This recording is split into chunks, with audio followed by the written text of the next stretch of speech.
अस्सलाम वालेकुम दोस्तों, उम्मीद करता हूँ आप सब खैरियत से होंगे। अल्लाह ताला आप सबको खैरियत से रखे। दोस्तों आप देख रहे हैं Farani Mag. Welcome to Farani Mag.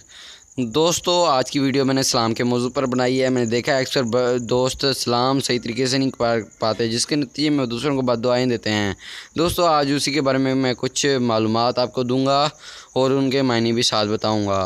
दोस्तों अगर आपने अभी तक हमारे चैनल को सब्सक्राइब नहीं किया तो प्लीज़ सब्सक्राइब करें और लाइक ज़रूर करें। वीडियो को एंड तक देखें।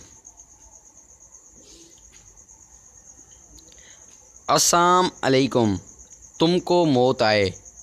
साम अलैकुम, तुम बर्बाद हो। अस्सा अलैकुम, तुम खुशी को तरसो। अस्सलामु अलैकुम, तुम पर सलामती हो। सलाम अलैकुम, तुम पर लानत हो। वीडियो को देखने का शुक्रिया। अब आप समझ गए होंगे सलाम किस तरह किया जाता है। अगर आप हमारे चैनल पे नए थे तो लाइक ज़रूर करें और सब्सक्राइब भी करें। अल्लाह हाफ़िज़।